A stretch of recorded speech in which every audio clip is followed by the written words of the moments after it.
And yet, I ask you, is not an alien force already among us?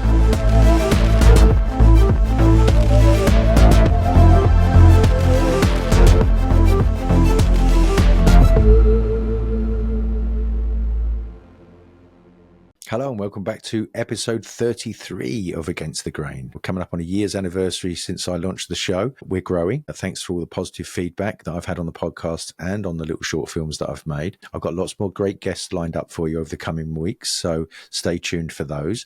But today I'm very excited to be inviting a dear friend onto the show, Mr. Allan Brown.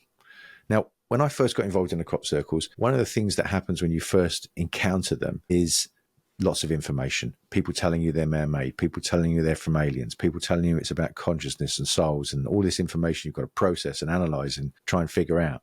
Also, you're having subjective experiences, meaningful coincidences, meaningful events, which are hard to reconcile. Now, fortunately, I had a really good teacher, somebody who took me to the crop circles and worked with me for over 10 years, helping me make sense of myself in relation to all of that. And one of the things he did in the early days was recommend that I read this book. He actually said to me, if you want to understand this stuff and ground it, then try and get your head around all of this. This is a book that was first published back in the, I think it was about 97. It was first published the year that I got involved. It was the first in the series of books from the Little Wooden Book Company. This is no longer in print, but it's been superseded by the Little Book of Coincidence. This is not the author's real name. If you are like me, was seriously interested in the crop circles, then this is a book, or the Little Book of Coincidence that's now superseded it, is a book that you really should read. It basically details the geometry that we found in the crop circles and how that relates to universal principles to do with music and space and astronomy and so on. Check it out. It's a must read. Now, that led me on to look at the work of John Martineau and John Michel and Professor Michael Glickman, who I worked with for many years, Dr. Nick Collerstrom, and another of those was Allan Brown. Now, Allan, I think I first met in 1999, and then he became well known in 2002 when he analysed and published this book with John Michel on the Crooked Soli formation. Again, if you haven't read this and you're interested in crop circles, this book is a must read. It shows how accurate and how astounding the geometry contained within this formation, which only lasted a day, was. I made a short film about that. You can check it out on my channel. It goes through a lot of the main points, but the book really does give a vast amount of detail. Allan's other work is the analysis of the quintuplet formations, which he analysed sort of a 25-year time span of quintuplets, the dozens and dozens of quintuplet formations that we'd had, and showed how they comprehensively squared the circle with simple geometry of triangles and squares and pentagrams, etc. Now, we're going to be going through some of that work with diagrams that Allan has sent to me ahead of time. And then if we have time, or we might go on to a second episode, we're going to go through some of his lesser-known work, which is the geometry of creation.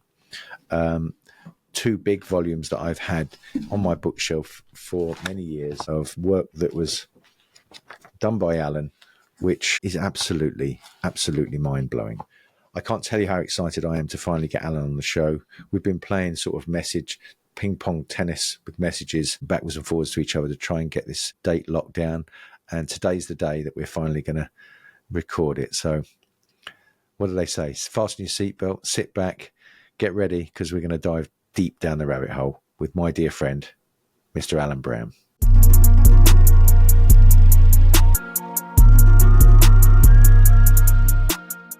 Allan, we finally made it happen. Thanks so much. You did, Gary. Fantastic.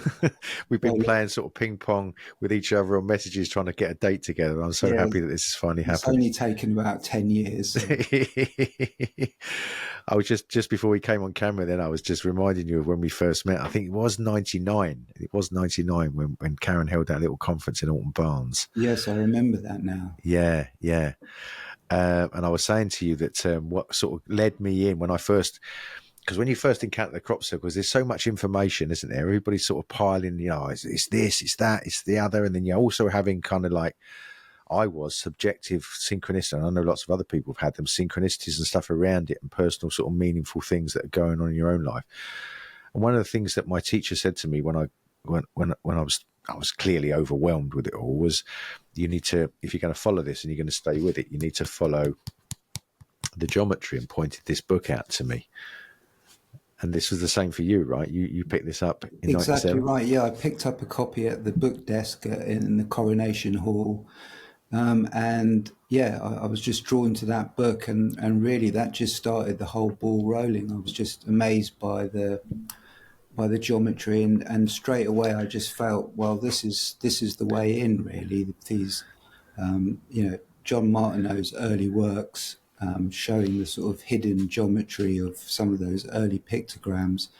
Yeah, that just really lit a light bulb, and I thought, okay, this is the angle which I'm going to approach this whole subject with.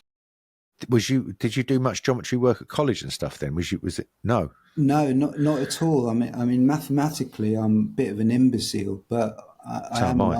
I am an artist. So the geometry just sort of, was a real opening into.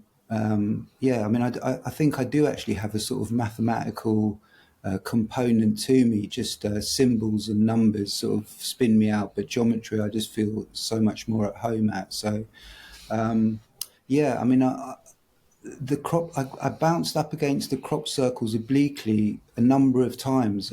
I was at school at Marlborough College, a boarding school, during the 80s, and I can remember people mentioning these crop circles were happening. Just the whole landscape that they occurred in was just right around that area.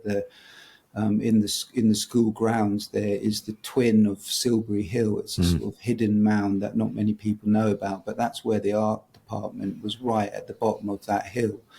So yeah, I felt there was a cosmic connection then, although I didn't ever visit a circle at those times. I just heard about it. And then when I came to Brighton to study art, one of the art history teachers, John Holloway, I think if I remember rightly, he was a photographer and did a lot of aerial photography, and he had taken quite a few photos of the Sussex crop circles and brought them up in an art history lecture. And I was like, those things again. At which point I was starting to, just become interested in all the related phenomena, and I was reading the Fortean Times and stuff. And it was only 1997, the same year as you, I think. Yeah. I went into my first formation, and I was at a festival, the Green Festival, which was held in Wiltshire, Green Gathering Festival. Green Gathering, yeah, I was there. Yeah. And I went to see. I just left the festival for an afternoon or a day, and went down to Silbury Hill. And went up Silbury Hill to have a look around to see if I could see anything. And there, lying in the field below it, was this sort of big kind of squarish with curled ends fractal type formation, and went down into it. And it just blew my mind. And That was the Cop fractal, right? That was the one, yeah. Yeah. I went into that. I was blown away at that. I remember walking around that with my niece and trying to count all of the little circles that were around the perimeter of every. And we just lost count because there was just so many. Yeah, I mean, it was I'd seen photos in the Fortean Times and elsewhere, but nothing prepared me for the scale and the just the medium itself, just how the image sat in that field.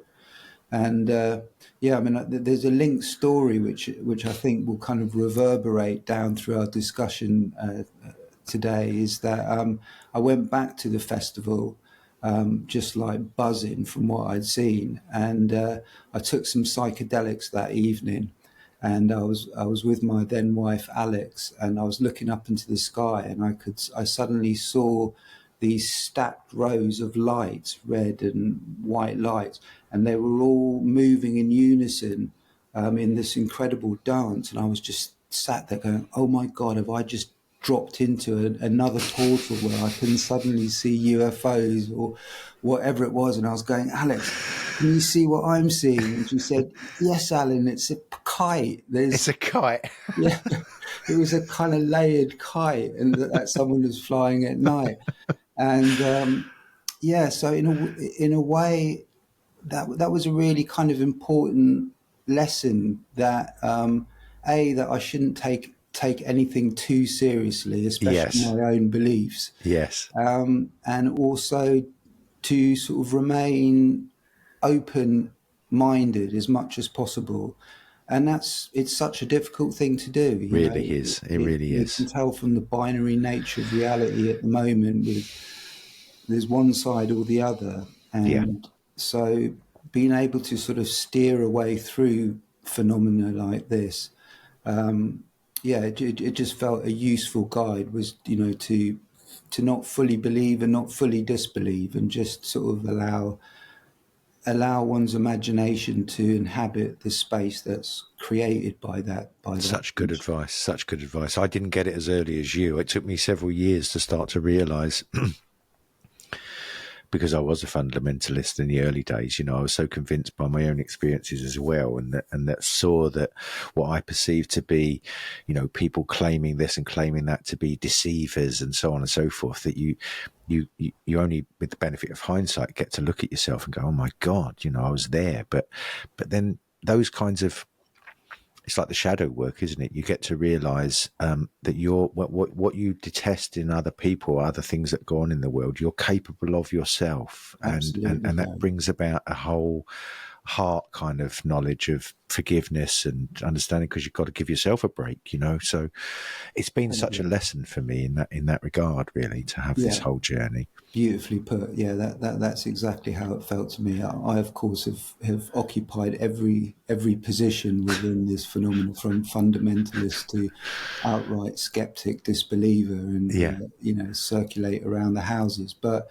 I think as we've chatted over the years and dug into this, I think we respect each other's position and sort of understand that this phenomena, like many phenomena of this nature, sit between all positions somehow, and getting to the bottom of it is more than just finding an answer. It's a whole journey, both sort of spiritual, physically, and just a deepening. You need to include so many subjects to look into this sort of thing. It's never time wasted, or there's no being wrong, whatever the position is, because you're learning so much and incorporating so many amazing aspects of reality. Yeah, exactly, mate. Exactly.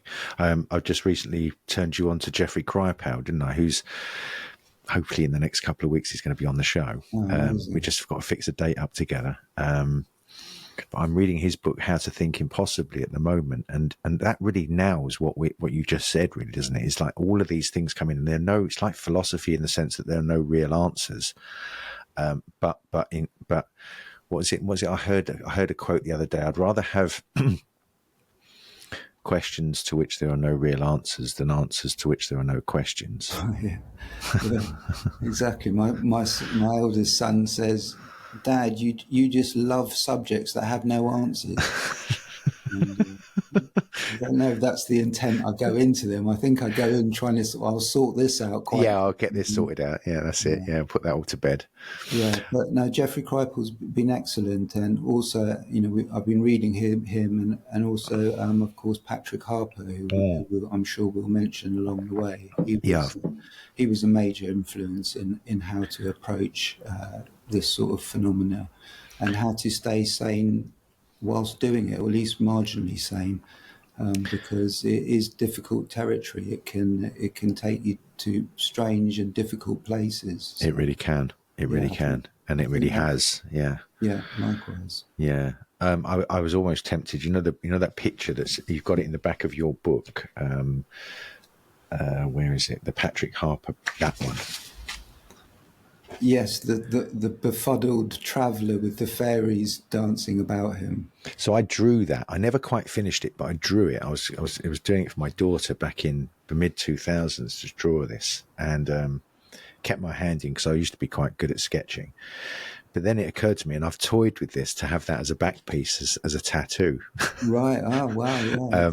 I'm a bit scared to, really, and I've never quite got around to it. I'd like to put some more psychedelic mushroom kind of themes Yeah. to it, and Yeah. At just the vary it a bottom, bit. But exactly. it might happen one day. I don't know. I feel I'm a bit old Nice. for that now.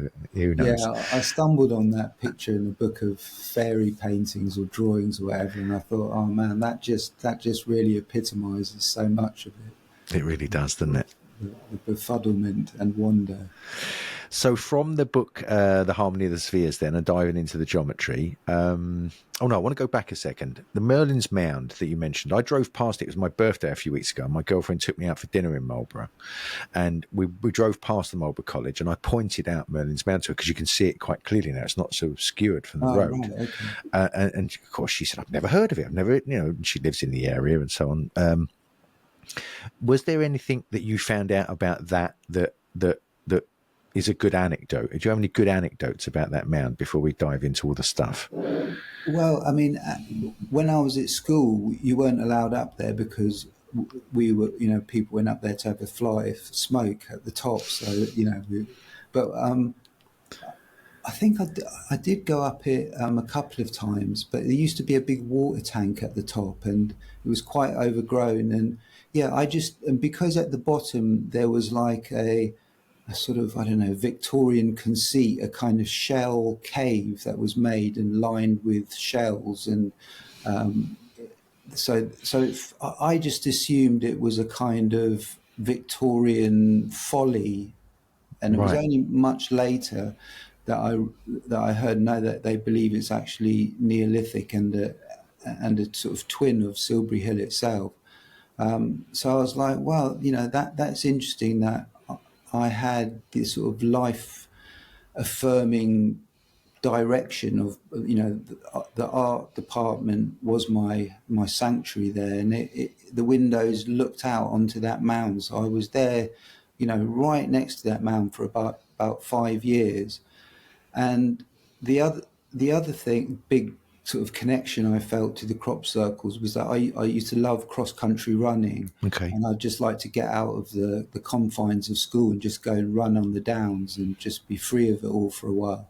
And my longest run would take me right to the drop down over Milk Hill and looking down onto Honey Street and onto Eastfield. And I used to stand in that car park there where you were parked up, for your massive experience, and look down into the floor of Eastfield and just go, man, this is my favourite place in all the world. And I just I just felt a real connection to that place. So years later, when when I realised that was the field that the big pictogram and all these classic formations was going, and I was going, oh my God, that's my field. And I just, I probably rather grandiosely thought it. I felt the calling.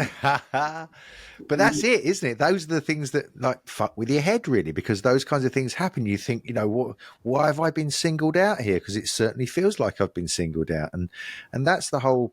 I don't know. I'm sure it is for you, but the whole wrestling with the ego, Yeah, isn't it? The whole part of it that comes into it. yeah, totally. And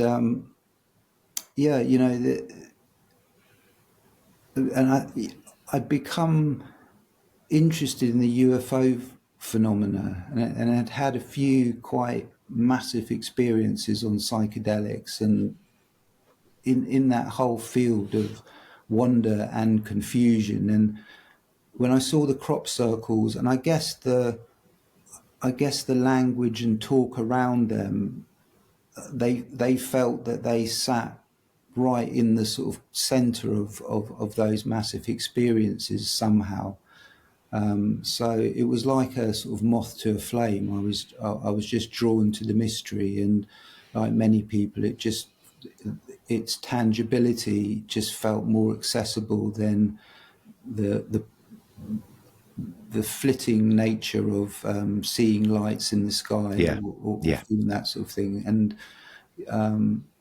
so I think both the hidden bent for geometry, the connection to the landscape, which I knew, all those things. There was a certain inevitability that I was going to end up, being right in the middle of things for a while. And that you were. So you pick up the Harmony of the Spheres 97.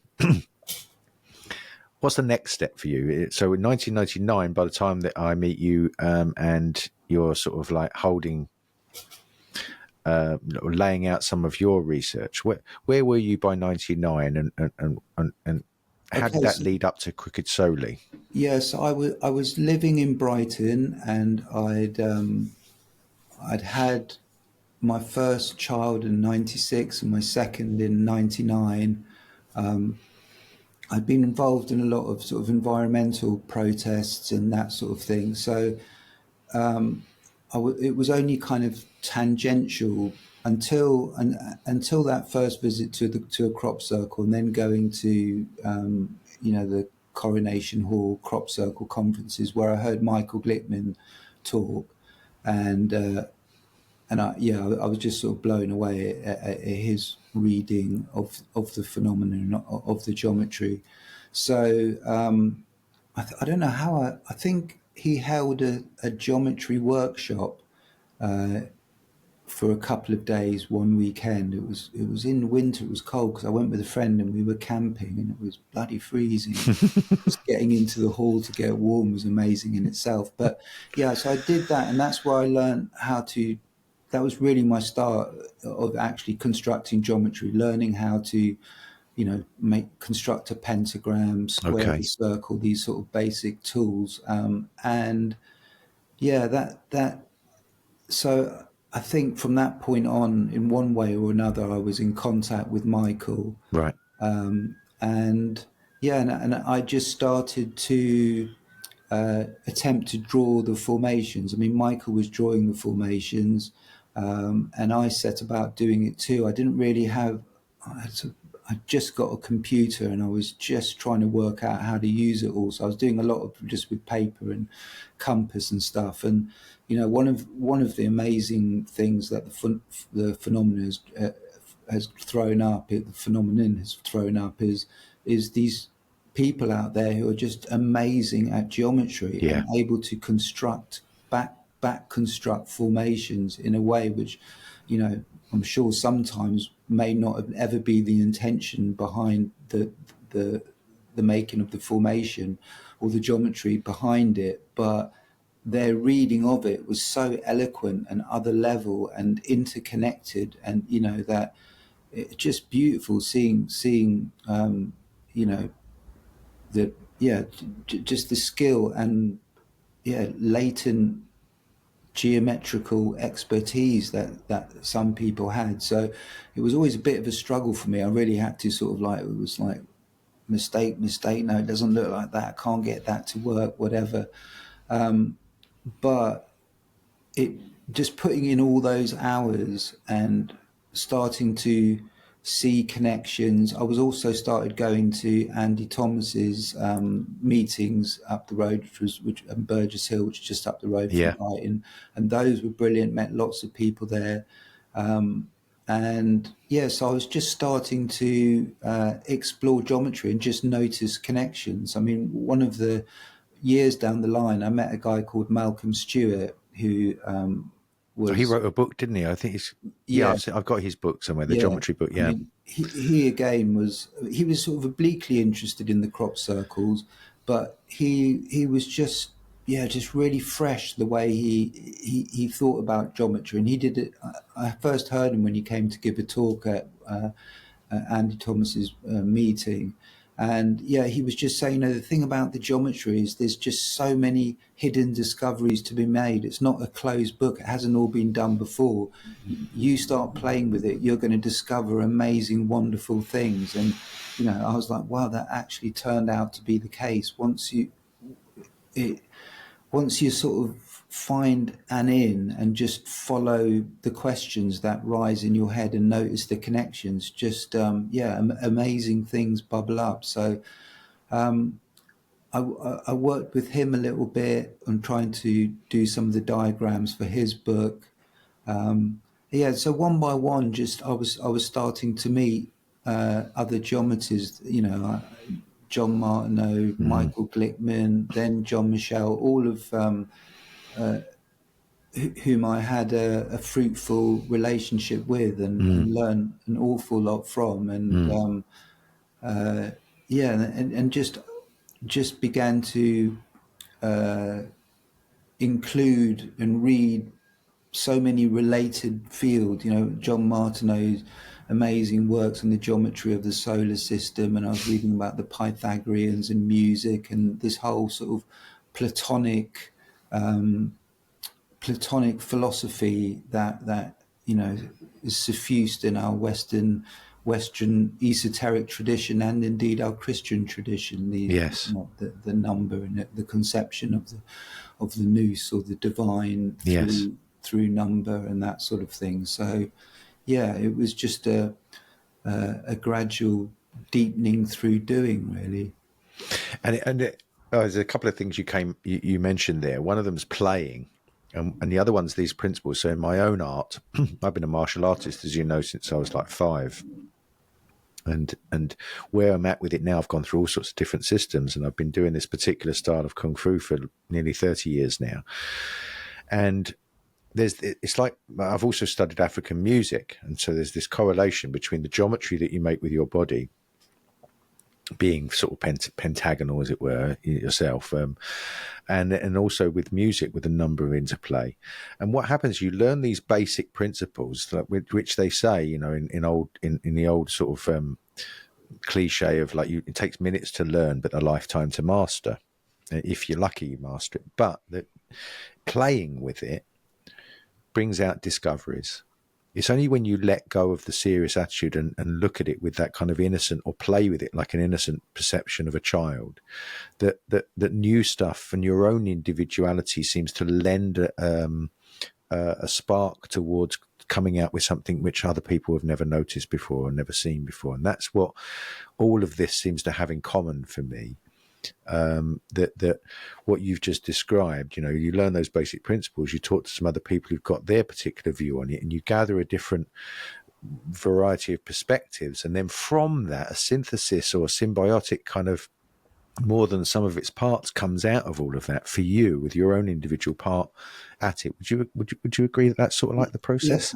Yes, I absolutely agree. And I think I think I visited as many formations as I could and measured them up, and I thought a good survey is a contribution to the collective, whatever the origin of the formation is. So I did that to make more accurate diagrams and sort of understand things, but also being in the formations, drawing them up, going back to the formations to check measurements and that sort of thing. It allowed me quite an insight into the construction of the formations. And the thing about seeing a crop circle image from above, and then when you first walk into a formation, especially walking into a formation, it's like this visceral kind of bang. It feels like it's just whoosh. It's just all come down in a moment, and it's like it's just the most genius medium It for really art is ever, because it's like you're in a painting looking at the paintbrush marks.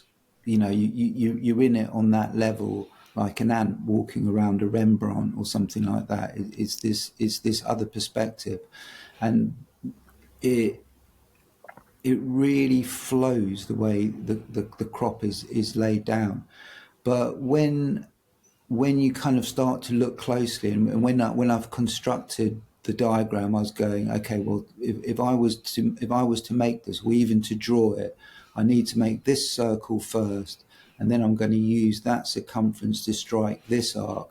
So you can start to see a likely order of how it was, and then when you go back and look closely, you can sort of lift up a bit of cloth and crop and go, oh, there is an arc that goes under that one that accords with the order of how it would have needed to be constructed step by step, and how you would get an anchor point in order to make the next bit. So I think at that stage I started to go, now this is interesting. It's like if this has been put down by something other than people, it's being put down in a way that people would have had to have put it down for the most part. I mean, obviously I haven't been into the many thousands of formations there've been, just, whatever, however many of the ones that I went in and drew and stuff.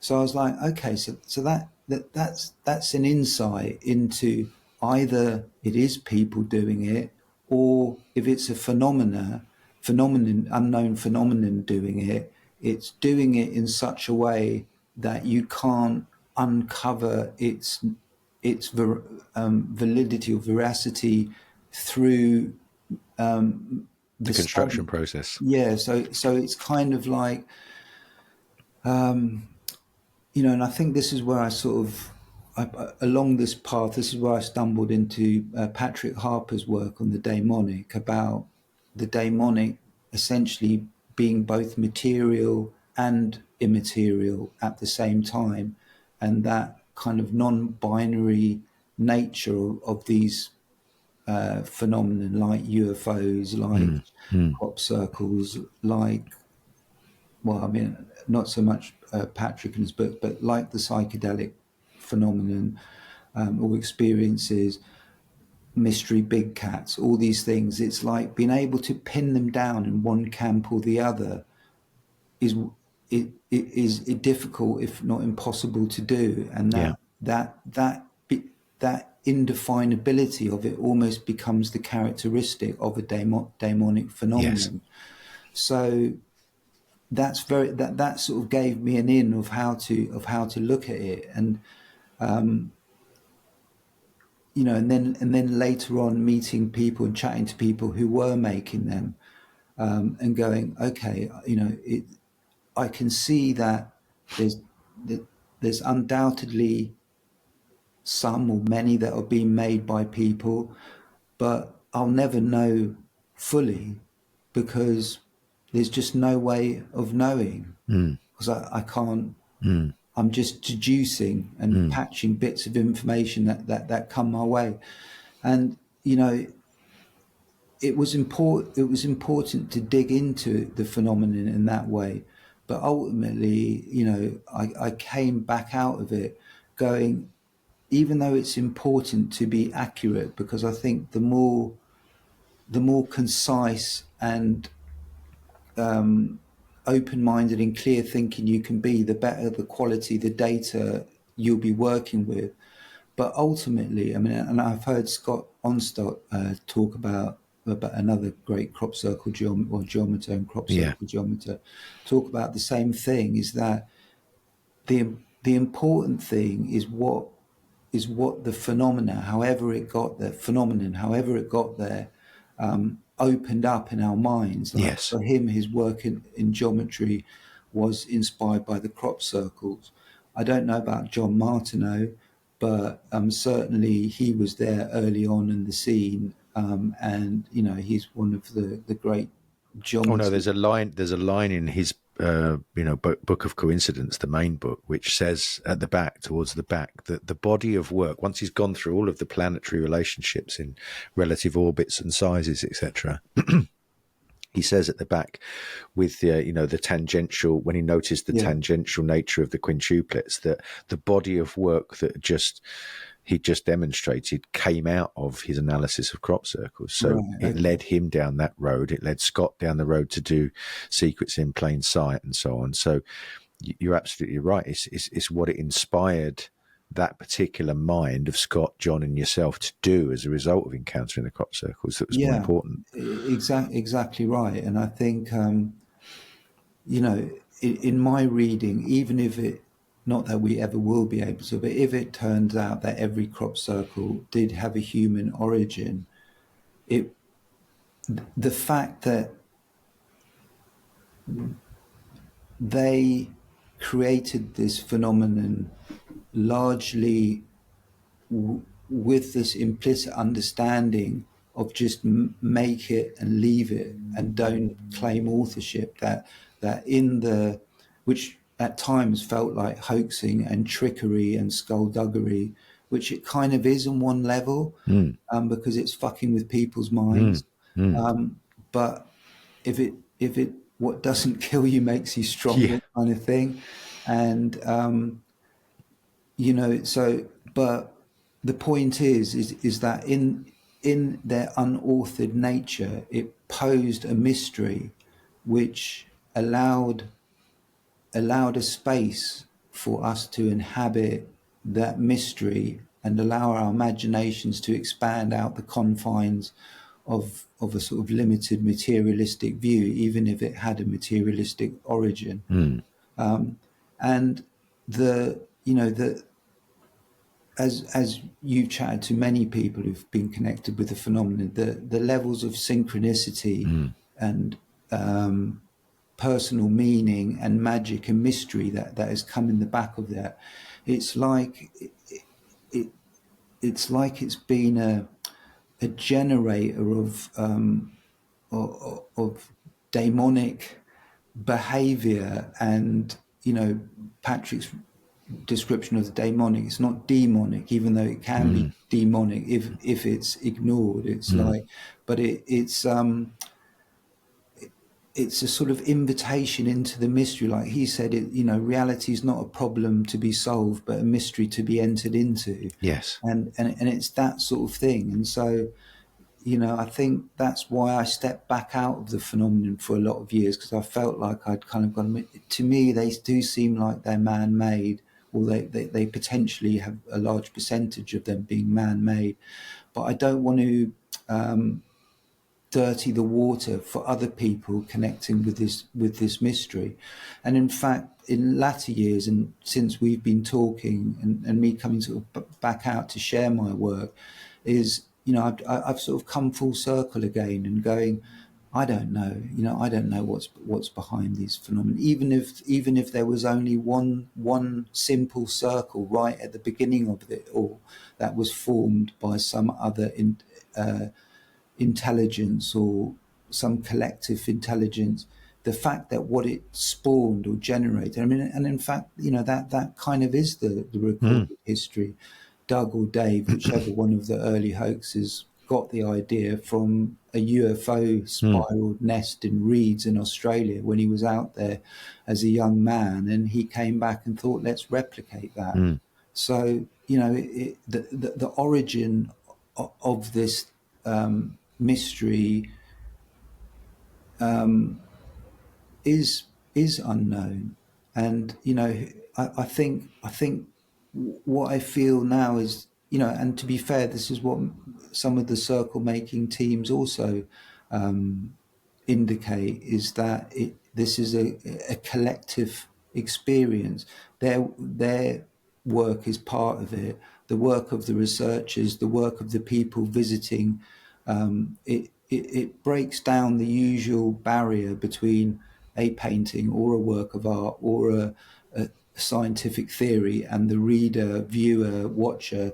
This allows you to interact with it, climb inside the painting, allow you to bring out what it means to you, because there's no authority telling you what its meaning should be. It's just an open question, and that just inspires the imagination. And at the end of the day, that creative imagination, to me, feels that's the pulse of the universe itself. Nature is this incredible creative imagination that's morphing, and it can be captured in part by geometry and number, and similarly with the crop circles. And I think if you arrive at that by whatever means, I think that you're on the money. That's where I think I'm currently at with that. I mean, the whole work about Krypau's work, and the hard problem of consciousness, this cultural mindset that we've had since the Victorians,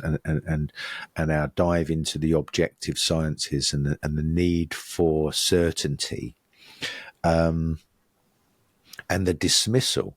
I mean, this issue of quantum physics being discovered 100 years ago, the objective scientific world then having to borrow from mystical literature to try and explain what they'd encountered, because they had no other language with which to describe time could go backwards as well as forwards, non-locality and all these other things they were coming out with.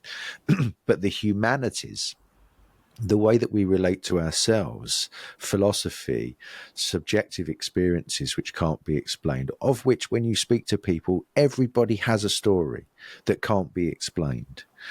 But it can be more explained, or it can be at least accommodated by our understanding of quantum reality. And so there's been a division, I think, between the hard sciences of physics and then the subjective humanities studies of philosophy, and they haven't caught up with how we experience reality, and haven't given us a way to be able to try and talk about it, to describe it. We've had this belittling or dismissal from atheists or people who just say there is nothing for whatever reason. And so it's been difficult and taboo to approach it.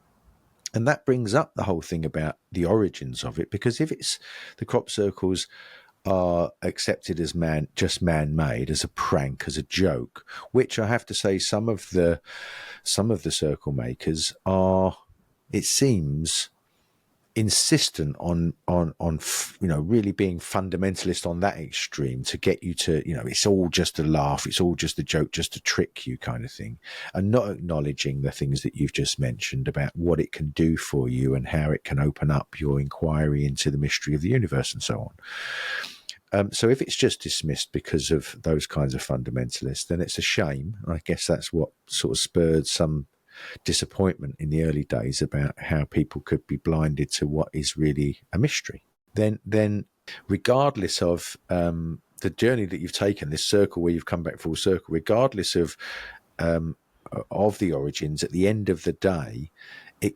it does, if you spend enough time with it, open up the doorway to say, look, there's a bigger mystery of who you are, of what the universe is. And a lot of this stuff that's been discussed by philosophers of the old and all the rest of it points to all of this. And it's really good stuff to dive into.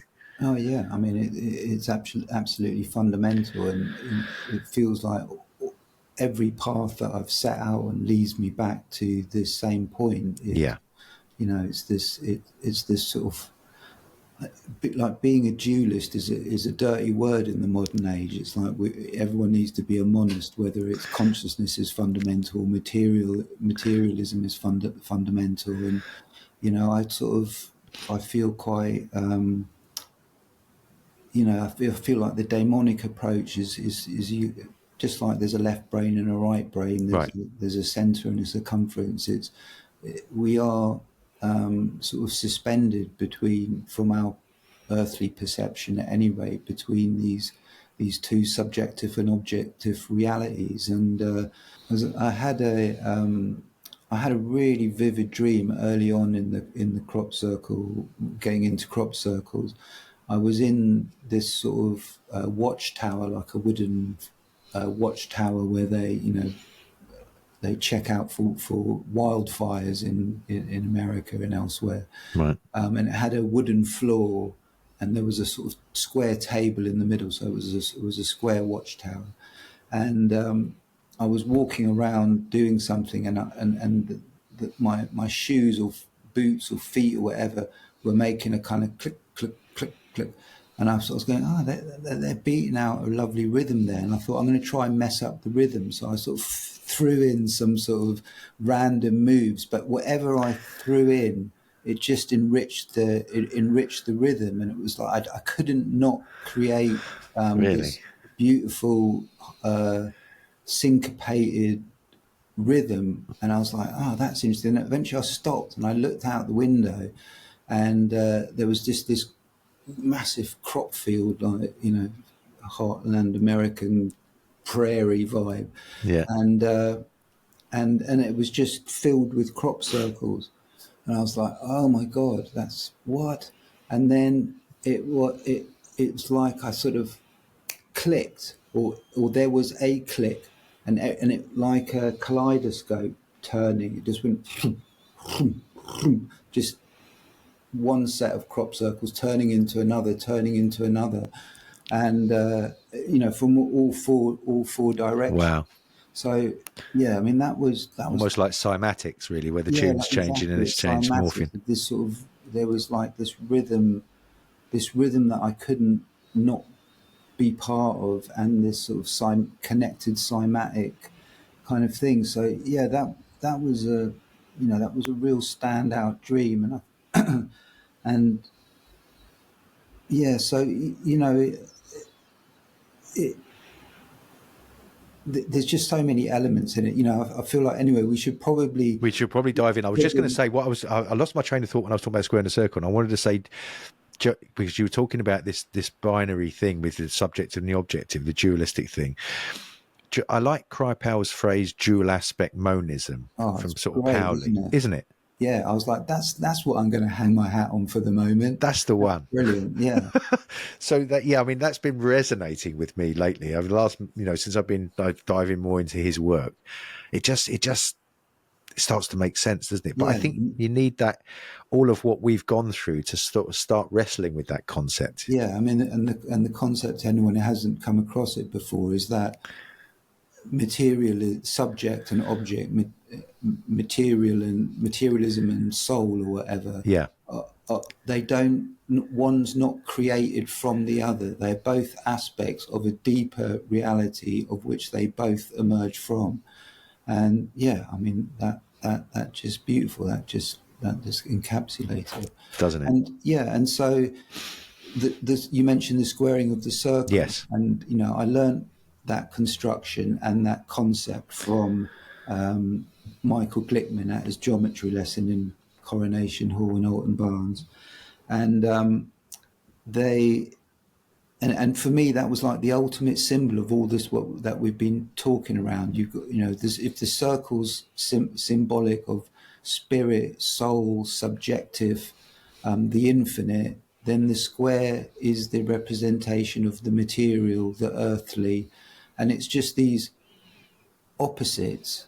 And the question was posed early on in Greek geometry of possibly impossible constructions to do with a ruler and straight edge, to draw a square with the same area as the area of a circle, or the related issue of the one that I concentrated more on, of the perimeter of the square coming into equality with the circumference of a circle. And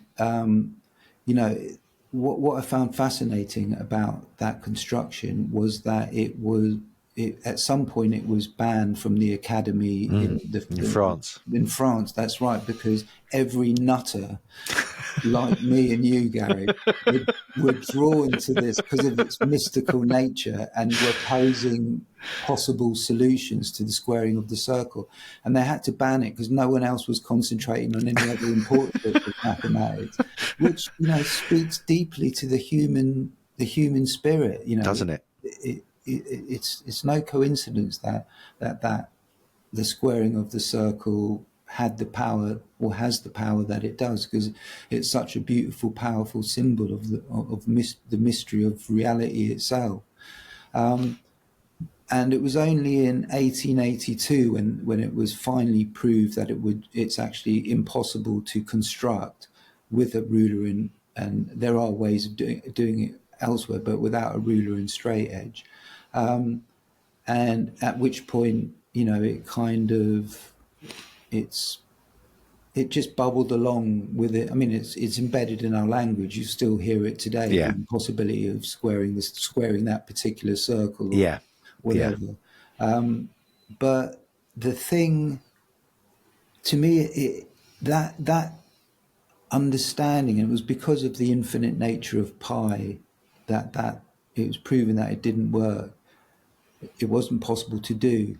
But what it shows you, and what the quintuplet work, which we'll get into, demonstrates, is that whatever construction you come up to try and solve it, the circle's either going to be a little bit bigger or a little bit smaller, or the square a little bit bigger or a little bit smaller. So close that some of the solutions are so accurate that you'd have to like magnify it 100 times up on your laptop to see the difference. But to me, the fact that that's how it works or doesn't work is symptomatic of reality and the nature of reality itself. If there's a perfect binary, it's static. Yeah. It doesn't move. It's just like this solid block. Yeah. But when you've got this pulse, like it's going circle bigger, square bigger, circle bigger. There's no alternation. Yeah, it's then a sine wave, and there's movement, and that's how, it's the yin yang, the opposite is starting to appear in that little dot Yeah. And man, did you see that? Like recently, they had the first photograph. Well, I mean, it's constructed from some incredibly difficult and complicated electromagnetic measuring system, but an image is created of a quantumly entangled pair. There's a yin yang. There's a yin yang. Yeah. Yeah, man. What the hell? What the hell? It's like all this stuff's coming out now, isn't it, to confirm this stuff that doesn't really have an answer, but we can be more certain about the uncertainty of it, if that makes any sense. Yeah, that's right. So the squared circle was like, I was like, wow, that is a powerful symbol.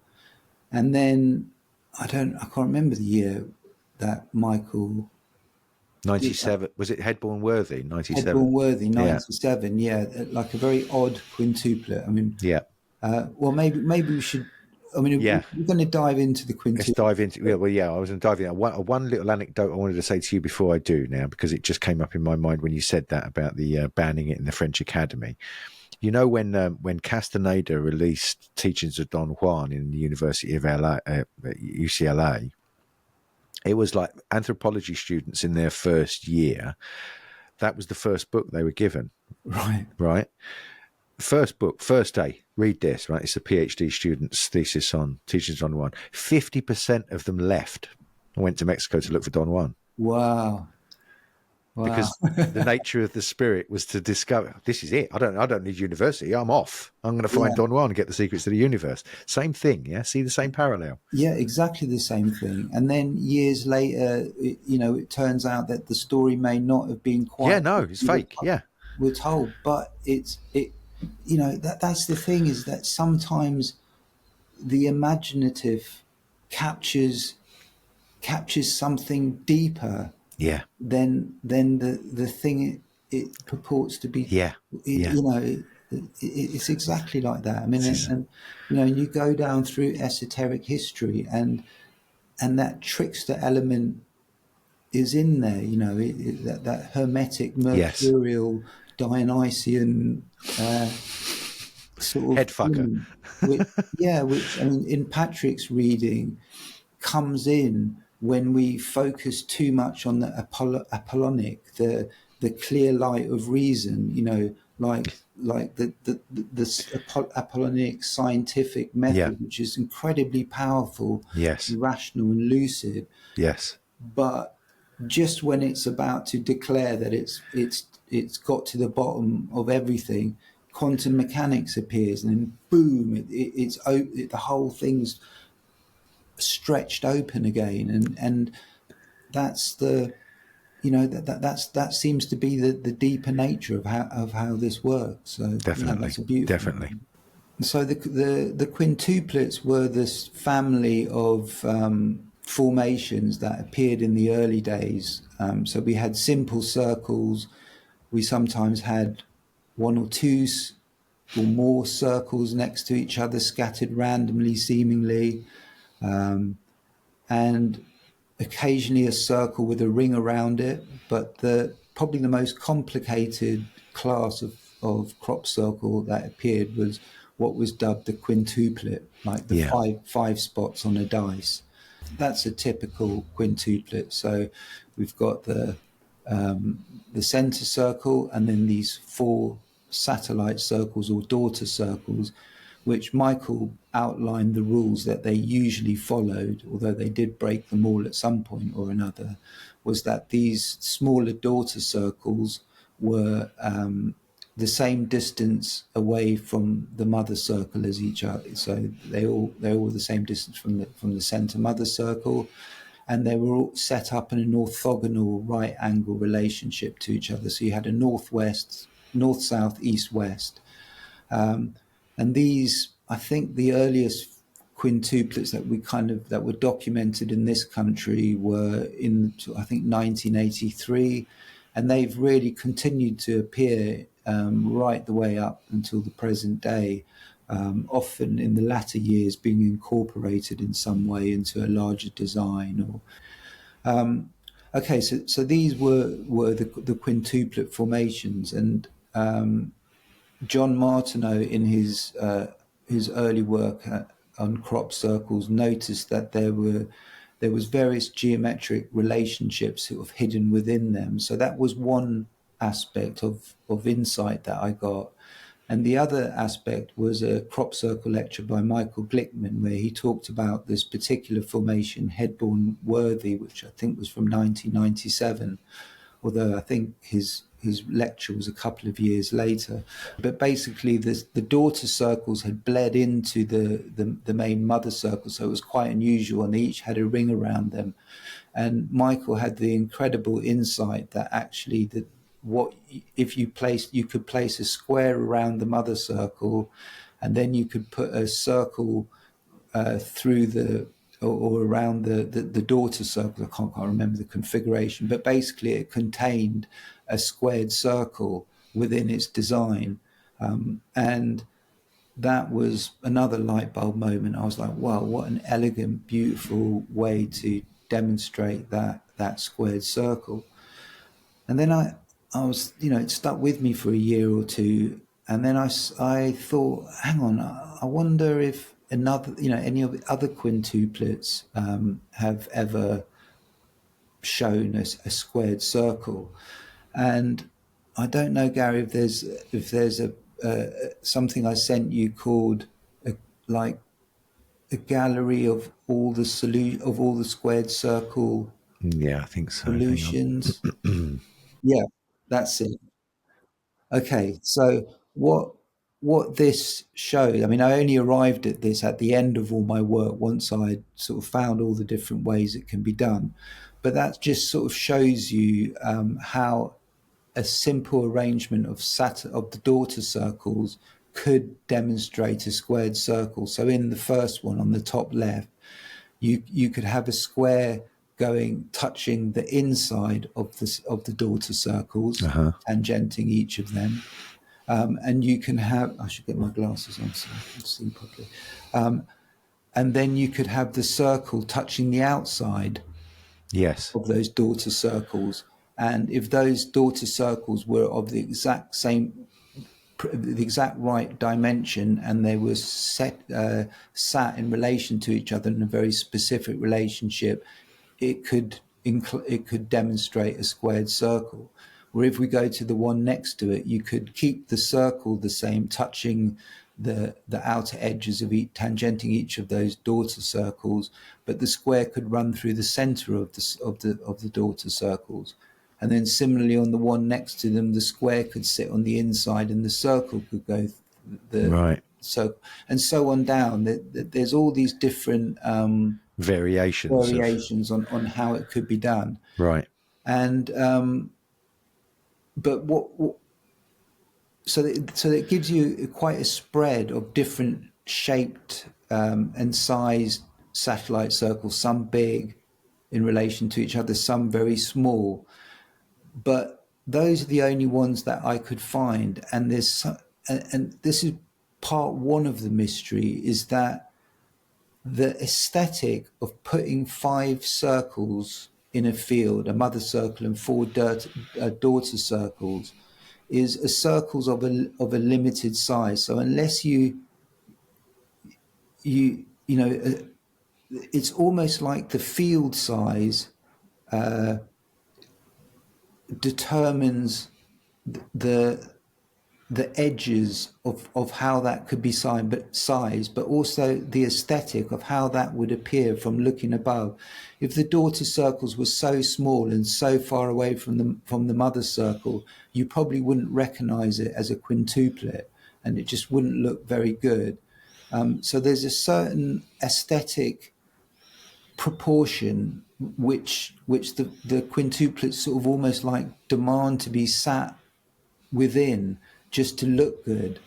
But So what, like a relationship to like a perfect octave or something. It just feels right when you hear that simultaneity of the exactly right. It looks that it has a balance to it. right. So anyway, what I discovered, and I can't quite remember how I went about it, but it was basically combining the insight of John Martineau and the insight of Michael Glickman, was that I realized that, in fact, with the mother circle, so we can see in that diagram how the satellite circles largely define the square circle. So it's like, Yes. what's the point of the mother circle then?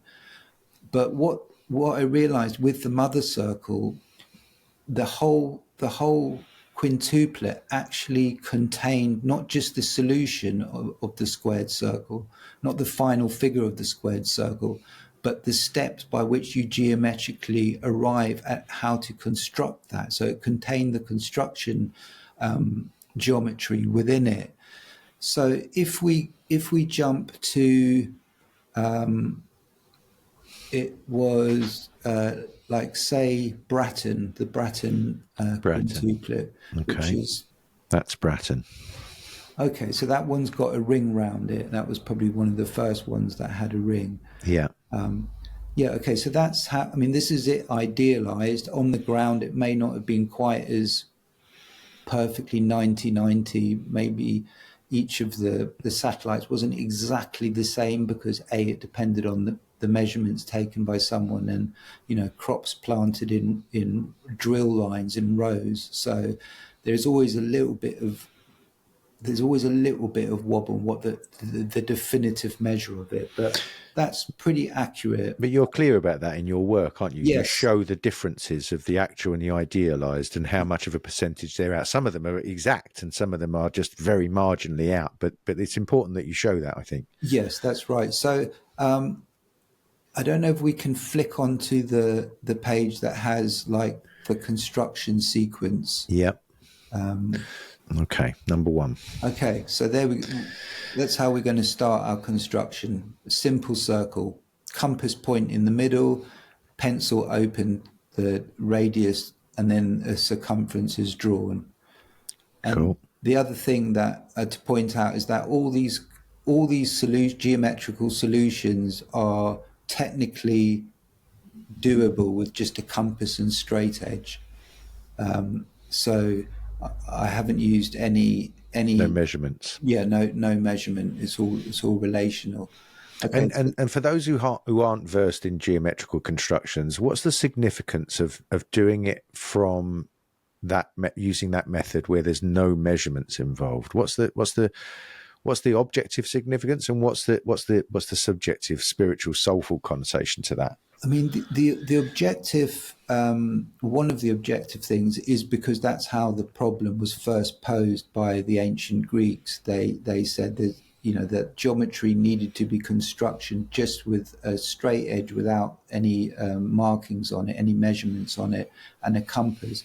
And so it's all just constructed. And I guess the subjective part of that is that everything is relational. It's like it's an unfolding of sort of harmonic relations of your starting, however you start the construction, albeit a point, a circle, a line, an arc.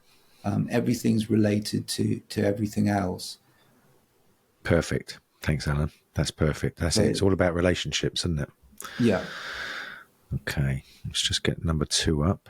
Okay. So that first circle that we drew is still there, but it's been divided up into 5, and a pentagon has been constructed from those 5 points.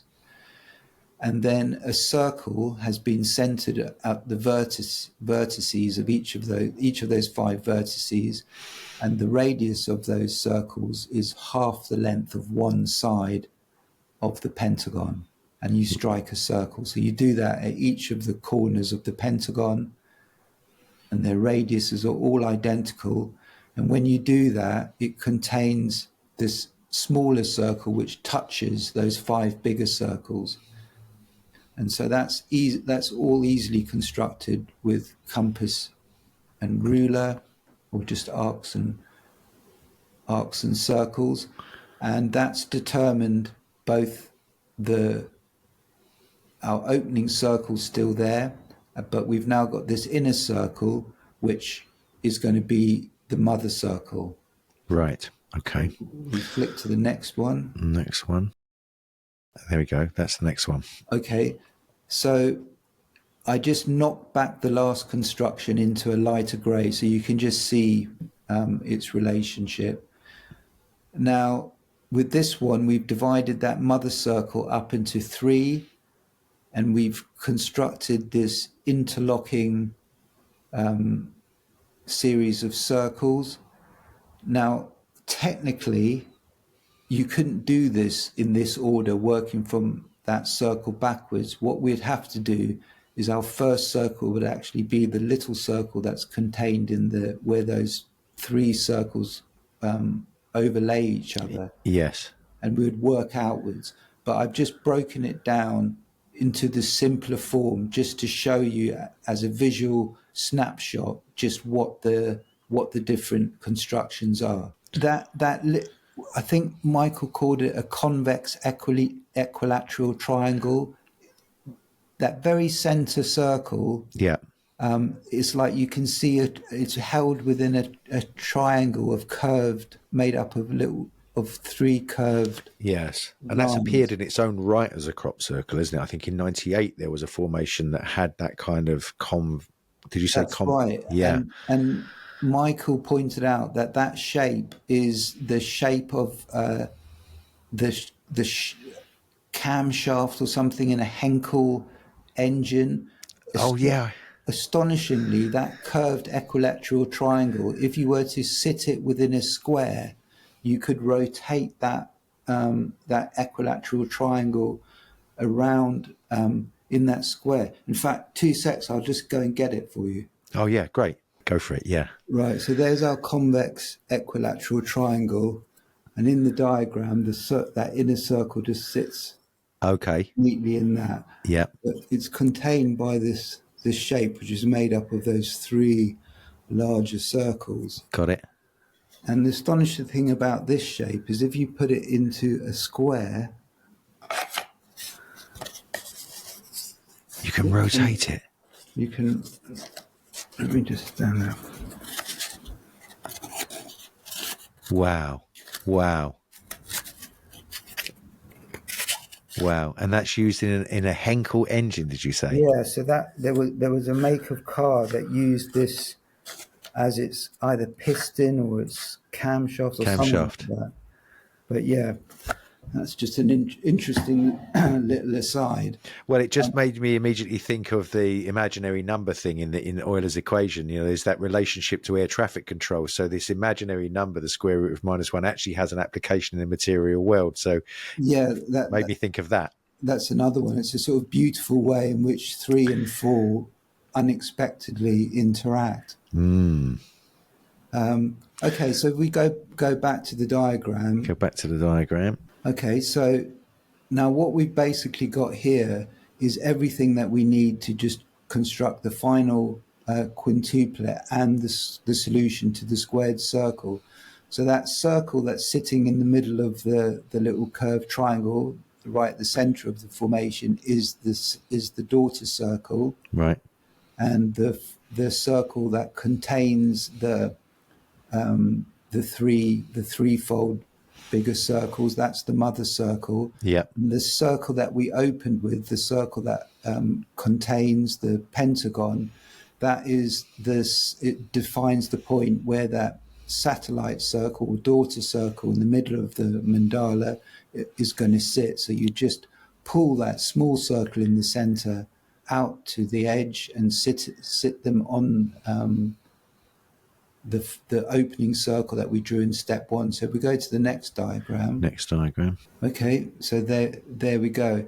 And that first circle that we that we opened with, that contains the pentagon, that marks the place where the daughter circle sits tangentially butting up against. Wow. It's so clear now that you've explained it like that. It really is. Okay, so we've gone, okay, so those two geometric figures, a pentagon with circles centered on its vertices and its radius of half a side of the pentagon struck, contains the mother circle, threefold vesica construction within that mother circle defines the daughter circles, and then the daughter circles are pulled out orthogonally, so they butt up against our opening circle, and there's a ring running through the center of those daughter circles.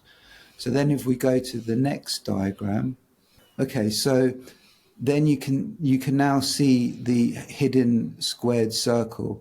So just to make it easier to see, the 4 satellite or daughter circles, I've rotated through 45 degrees, so the square is set, vertically and horizontally rather than as a diamond shape. Yes. So essentially all we've done is we've just the square is defined by a square that you drew. If you connected the center of all 4 of those daughter circles together, that would be your square, and your circle is the circle that touches the inside of those daughter circles, the circle that we drew in step 1.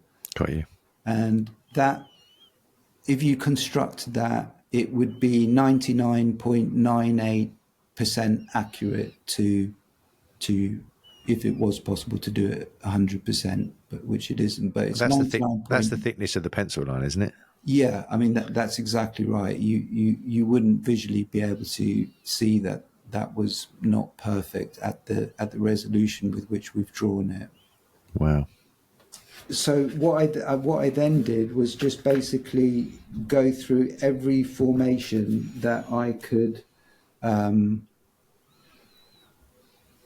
get that I found, and so I went through every crop circle book I'd gathered, went through every one of Andy's Southern Circular magazine, the Circular.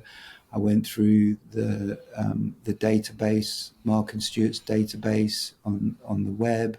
I had Terence Meaden's notes. I compared them to other surveys which were done, aerial photographs. I went up to the newspaper archives in London. This was just pretty early internet days, so went on their microfiche and looked at every time there was a reference to a formation having been featured in the Wiltshire Gazette or whatever.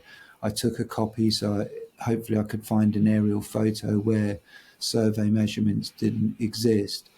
And then bit by bit, I worked through each one, and I've hopefully, at the very least, that my contribution to the field is probably the most accurate folder of the quintuplets and their correct dates, as much as I could ascertain.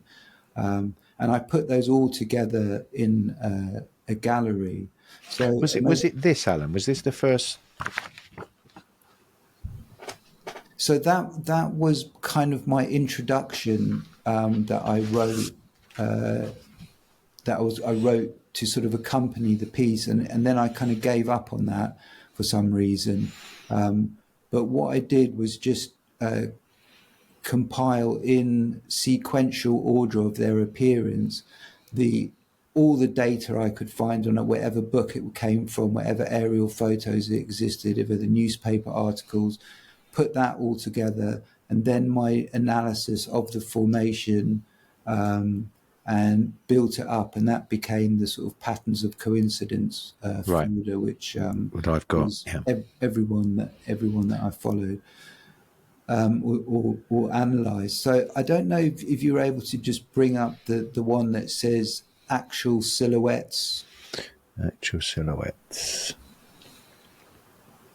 And just to give a sense of the evolution and depth of the quintuplets over the years, the period that I studied them. And it's on a few pages, so I don't know if we're able to. All right, so there it is. And let's get to the top. Right, that's where it starts. It starts at Clay Hill.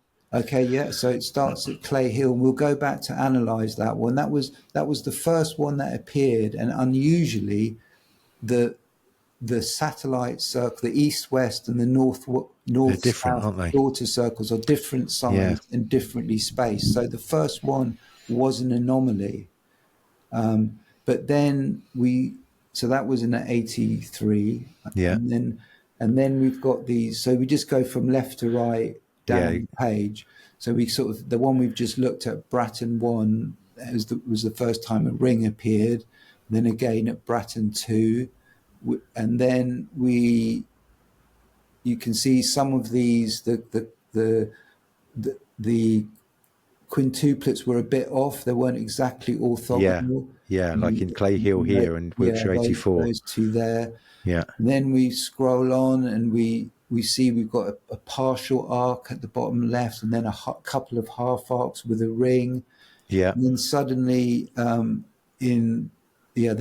next page, they suddenly get fatter for a while. Yeah. And then they kind of go back to their more traditional form. And then there's one with a ring there. And then they go all of slightly different sizes and proportions to each other. But yeah, they continue along. And then I think there's that 91 where we suddenly get multiple rings.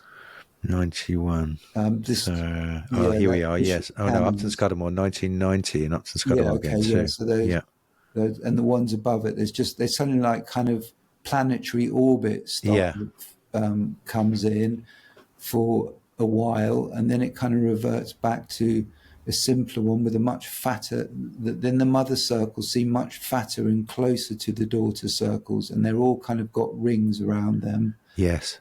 And then we get through a series of it takes quite a big jump, the second along where it's got four small quintuplets making up, there's kind of like a fractal quintuplet thing. Telegraph Hill. Yeah, Telegraph Hill, exactly. And then the King's Clear next to it. Yeah. The daughter circles touch the mother circle for the first time. And there's a few quite scrappy ones for a few. And then we get Headborn Worthy, which is the one that Michael Glickman analysed, and that was the one where the mother circle is the circle in the squared circle, and the square is constructed from the centre of those daughter circles. It's almost like the King's Clear one the year before was sort of like going towards it as if it's getting ready to go in, isn't it? Exactly right. Yeah, and that's the one that sort of uncracks the code, as it were. And then we carry on, and we're sort of getting into the 2000s now, and quite a few of these have been extracted from, they were part of bigger pictograms, or more, they were just an element within a bigger pictogram or formation. And then we've got sort of Lurkley Hill, which is another kind of crazy fractal one. And the one next to Avery Man is also quite fractal. Marden is interesting because it's got it's the way it laid that centre. The mother circle became this kind of labyrinth of lay, didn't it? It was And I can't remember whether Etch or Hampton on the bottom left there, whether that centre of that one was a tumuli, a mound, like a burial mound of some sort. I think you're right. Yeah, I think you're right. One of those did. It sort of incorporated an element from the landscape. Yeah. And is that where I finished? I think. Yeah. That's where you finished on the actual silhouette one. Yeah. So that's the, and I think that's 64 formations that I studied, and I stopped when I did because 2006 or something is when I gave a public talk about this work, and I thought from that point on, if someone would probably go about making, if someone was making with them, they would utilize that information to make it so that it squared the circle. Yeah. The point of everything that I studied and came before was, well, I suppose up until Michael made his observation, if they contained a squared circle, it was unnoticed and unspoken about. It only came to light when I first talked about it. So, this is another thing where we just get back into that daemonic kind of position. Is like, is it possible that all these quintuplets were man-made? Yes, it is. Did whoever designed them know that they were incorporating not only a squared circle, but a geometric solution to how to construct that? I sincerely doubt that. If someone was doing that consistently over the years, they would have dropped hints so we could find that incredible aspect to their work. Would I have ever discovered this had I not been trying to thrash around in the mystery of the crop circle? Definitely not. And how beautifully daemonic if these were laid into a field by a trickster characters, that they in turn have inadvertently laid down hitherto unseen geometrical solutions to one of the deepest, most symbolic geometric figures in our history. culture. So yeah, just kind of, do I think they were intended in the form they appeared in? I don't think so.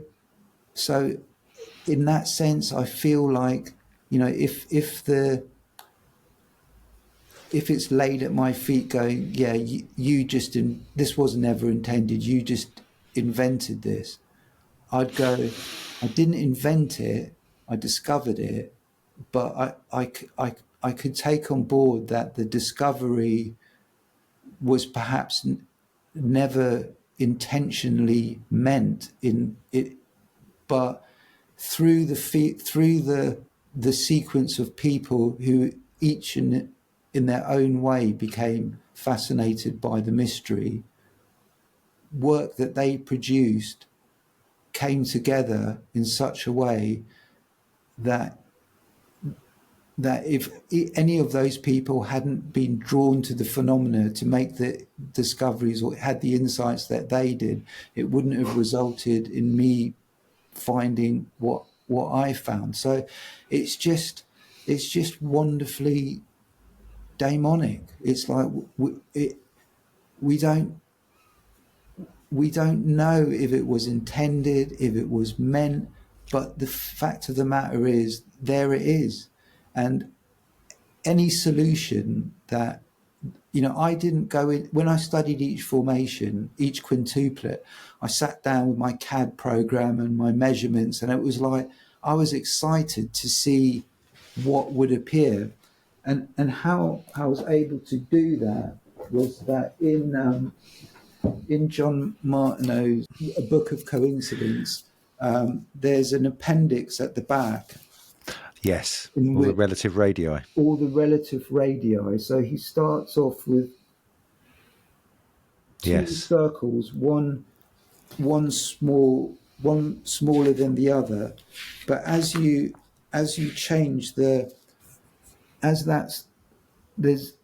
he showed all the different geometrical relationships that relate that smaller circle to the bigger one. Yes. Okay, so what I would do is that I would, in my CAD program, if I had Terence Meaden's measurements, those were the gold standard. because I really trust his measurements. There were some formations which were measured by him and Colin Andrews, and they differed. Right. And when I then laid one measurement over an aerial, Terence's always were the more accurate. Okay. So, for example, I'd put into my CAD program Terence's dimensions and draw the formation. Then I'd measure in the CAD program, right? Well, I mean, I'd put the measurements in. So that mother circle had a diameter of 18 foot or whatever it was, and then the daughter circles had a measurement of 2 foot whatever. And then I would divide the daughter circle, the mother circle by the daughter circle, and it would give me a proportion, 0.833. And then Gotcha. I would look through John's relative radii. John's book, and I would find the geometrical figure that was closest to that number. Okay. And then I'd go, okay, a simple pentagram, a circle contained by a pentagram in relation to a circle that contains a pentagram is 0. Whatever 5. I can't remember all these different proportions. And then I would do the same again with the proportion, the diameter or the radius of the mother circle compared to either the circle that tangents the satellite circles on the inside, the circle that runs through their middle, or the circle that tangents them on the outside, and compare any of those 3 circles to the mother circle. And again, I would get a number, and then I'd look through the geometry in John's appendix and see which one fitted closer. Then I would have a geometrical relationship. I'll then construct it using those geometric right, okay, and then see if it contained a squared circle. And sometimes it would bang at that point. You could see what the solution was, and sometimes it was just a little bit off. And I used the criteria of it had to throw up a solution of being 99.9% accurate. The geometrical solution, which is a solution which is as accurate as the thickness of a drawn line would allow you to determine. Yes. And sometimes it was off a bit, so I would then go back and tweak it. I'll go, well, if the mother circle was just fractionally smaller in relation to the satellite circle, that would then throw up a squared circle solution that was more accurate. And so that was back engineering it and forcing it to fit the solution, but only ever marginally so. But again, that accusation could be laid at my feet that I was idealizing them, and I was. But in the book, in the folder of all the solutions, I put in how much the measured or idealized measurement differed from the one that would give you the best squared circle solution. And I have to, and I agree that's exactly what I did. Yeah. But the counter argument that forgives me having done a bit of shoehorning is that often the 2 different ground surveys measured were different, and so there were, sometimes there wasn't an aerial photo to do it. In some of them, whoever measured it Terence didn't have a measuring tape. He just came across the formation by accident and measured it roughly in the field, and he would paste out the distance. So I kind of experimented with measuring my pace and arrived at one which I thought was realistic. And in the 2 occasions where a paced dimension was given, I used exactly the same pace for both. Some of them, the satellite circle, they weren't exactly identical in the measurement. One would be 2.3 feet, one would be 2.5, one would be so there was a slight, visually from the air they were identical, but when measured with a tape there was a variation, and this best solution often fitted either the median or the mean of all four satellite dimensions, Right. or maybe it was one the better. Okay. And again, like I say, crops is in drills, Yeah. you know, and you don't have a cookie cutter sharp edge as such. Do you measure to where the standing ear of corners, or where the base of the, you know, there's just an inbuilt bit of flux. But what I thought also made me think was that what happens if in the early days of this phenomenon, say it was a force of some sort, some natural earth force or some electrical force that was being utilized, what happens if it wasn't a perfect, it's a natural phenomenon, it's not like a geometric on a you know, like on a CAD program, Right. it's Right. a wobbling plasma or Right. something like that. It couldn't, it maybe couldn't put something down definitively accurate, but once you had got the idea that it was demonstrating an underlying beautiful symbol of unity in the squared circle, once you'd made that insight, the insight that Michael Glickman had, then you could then do exactly what I did, go back through the formations and see which ones it was approximating close enough to allow you to find the solution that it perhaps intended but wasn't able to, with millimeter precision, put into a living crop on an undulating field. Do you know what I Okay. mean? Yeah, I do. And I totally know what you mean. Well, on the one hand, it's like, what are the chances, right? What are the chances of all of these, whether you fudge the numbers very slightly to idealize them anyway? The fact that you've got 64 formations there that comprehensively get so close to a near perfect solution of square in the circle, you know, it seems to be splitting hairs if you would say, well, it's not exact, so therefore we dismiss the whole thing. That just seems to be radically fundamentalist in my view, that position would be.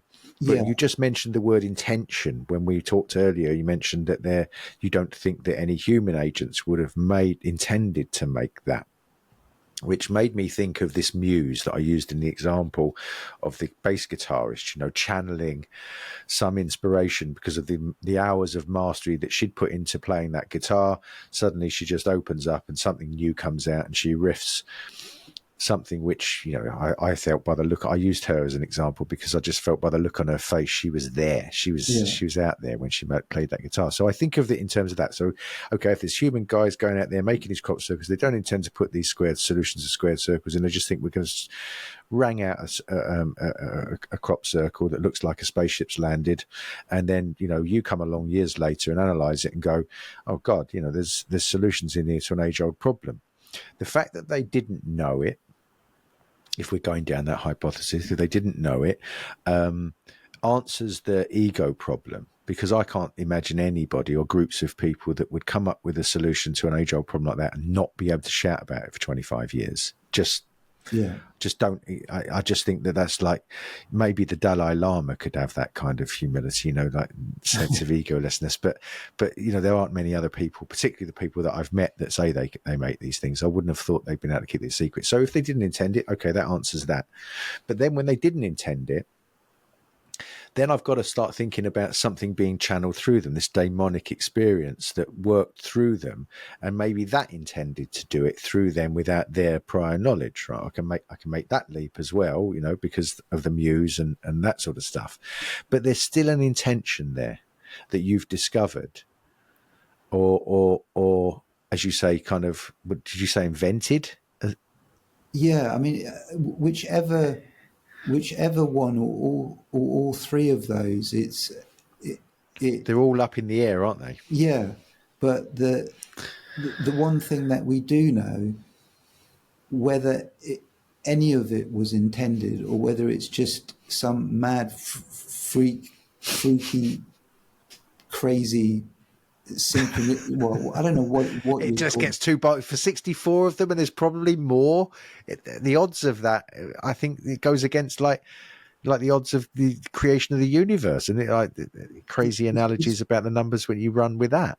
Yeah, it's just weird. But the one objective thing is that the solutions that we end up with, whether who meant what, who invented what, Right. who's making what up, are They're there. solid, and none of them, apart from bar one, were a solution that I'd seen. If you looked up squaring, there are some incredible methods that humans have in all those years at the Paris Academy and elsewhere. People did come up with near misses which were madly accurate, beyond that largely that we've come up with, but they Right. were complicated. They were Complicated. really complicated. The solutions that the quintuplets throw up are simple, and it's a methodology. It's the fact that the mother circle in relation to the daughter circles, both the proportion in their relative sizes and then their placing, gives you a two-step geometric. It's like a method whereby the inaccuracy of one is counteracted by the inaccuracy of the other, Right. and they together, you combine, like one single geometric figure wouldn't give you this solution, but it's two geometries working in tandem with each other. It's like they I don't know what the word is. I don't want to use like a mechanical analogy, but they work in tandem with each other to give this to show you the squared circle. You could draw the squared circle just using the satellite circle placement and sizes, and you go, wow, look, you could fit a squared circle over that. You could fit a squared circle over that. But with the relation of the mother circle to the other, it allows you to actually see the two geometric figures using the proportions and John's amazing appendix to show you how that's constructed.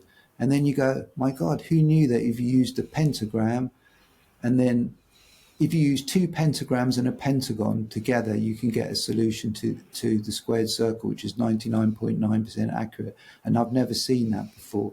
And I didn't at any point retrospectively try to find a solution. I sat down with each quintuplet, highly excited to like go through the grunt work of putting in the measurements, drawing the CADs, and then, excitedly looking up the proportion that was thrown up in John's book, and then going, oh my God, it's that one. Wow. There's another one.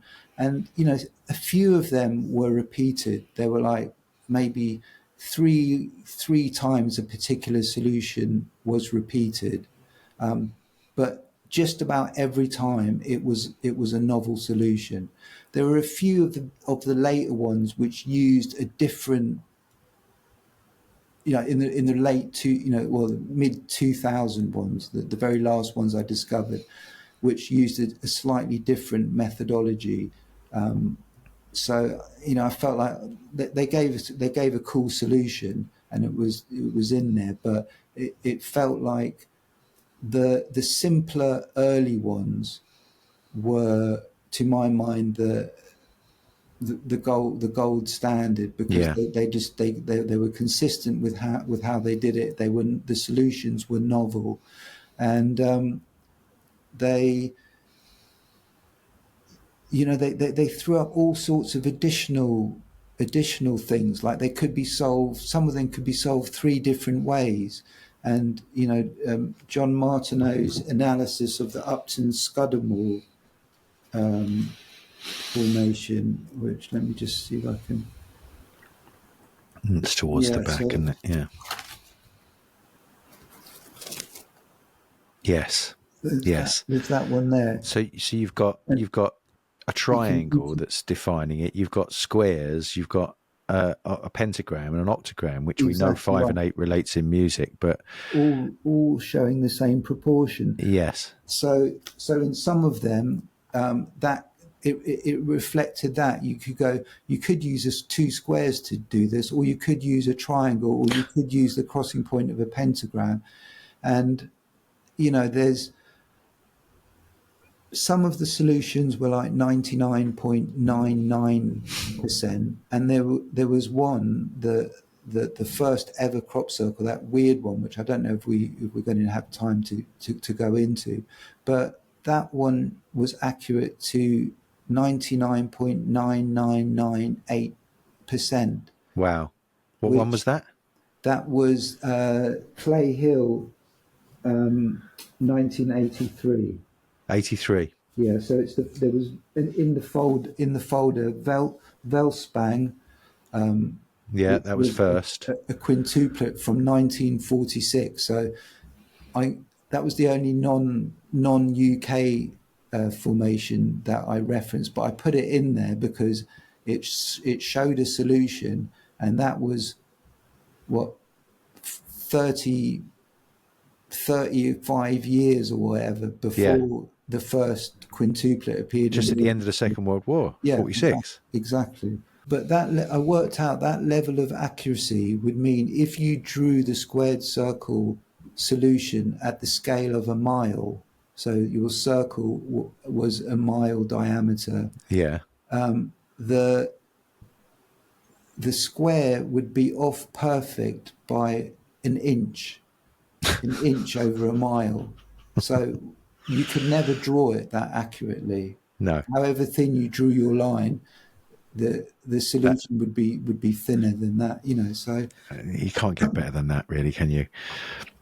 but yeah, the Clay Hill 1983 one.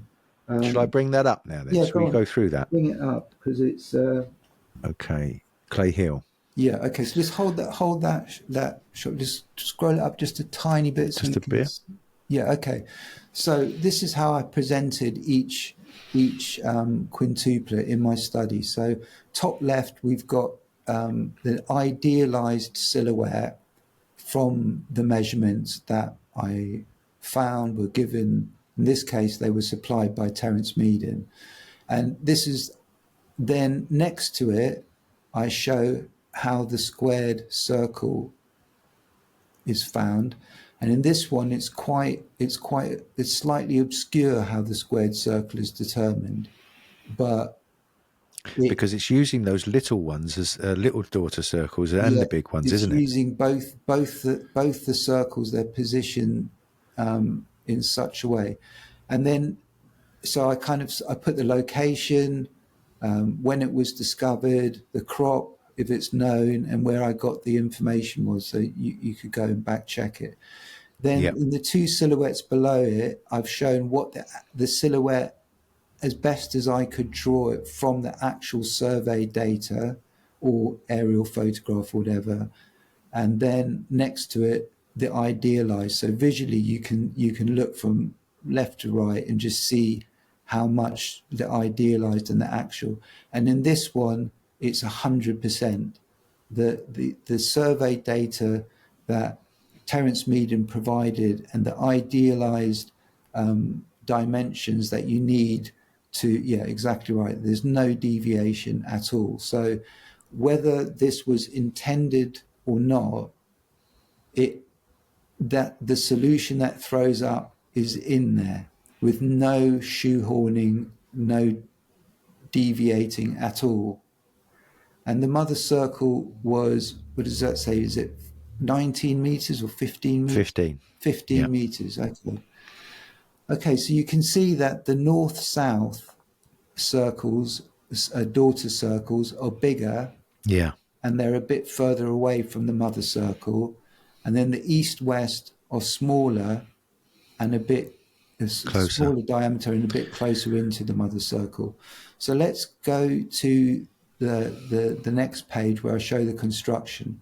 Okay, with this one, you start with a circle, and again, this isn't necessarily the order you would have to construct it in using a compass and ruler, but just to simplify the steps down, I'm just showing you it as simply as possible. So in this one, what we've basically got is we've got the mother circle is sitting inside it now in step 2, and the mother circle contains a pentagram, and the relation of that mother circle to the first circle we drew is if you draw a square on each side of that pentagon, and then the mother circle touches the corners of those 5 expanded squares. Yes. Okay, and then the geometry, and what's interesting about this is that pentagon that sits within the mother circle, you need that. So you need that step to then the next figure, a geometric figure, which is a Vesica Pisces, two circles sitting within a circle that's contained by that pentagon.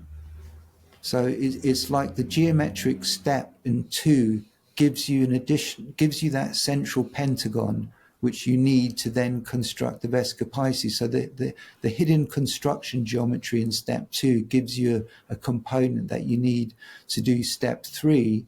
Got you. Which is what gives you the set of gives you the satellite circle. So in step 4, I've just concentrated on the north-south satellites and just put them east-west as well. So in figure 4, it's 4 daughter circles, all of the same size, all separated, all the same distance from the mother circle. Got you. And that gives you the solution. And the solution is the square sits in the center of the 4 daughter circles. Again, we've been moved through 45 degrees, so the square sits comfortably to look at. Yeah. And where the square crosses the circumference of that satellite circle. So that's right. If you go out from that corner, where that square touches the edge of the satellite circle, that gives you a point, gives you 2 points on each corner. These 2. Yeah, exactly right. Which is what the circle is described by. So it's not immediately obvious like the other example, in that it's the inner tangent of the satellite circle, the middle or the outer. This circle sits kind of slightly crossing into the satellite circles, but that's because it's been determined by how the square interacts with the satellite circle. Got you. With the daughter circle. And if you do that, you get a solution of 99.999% accurate. 99.99%. Yeah, there's no way of getting any better than that, is there? No. That's as good as it gets. There really isn't. So the next question that raises then, so we've got this incredible solution. Yes. In step 5 there. So that could be, why would there be this east-west smaller satellite circles, slightly smaller, slightly closer to the mother circle? What role do they perform? So what I did is we scroll up now to step 7. Oh no! So no. What happens is, the first squared circle that we got in step 5 above, I think was 99.98. But what the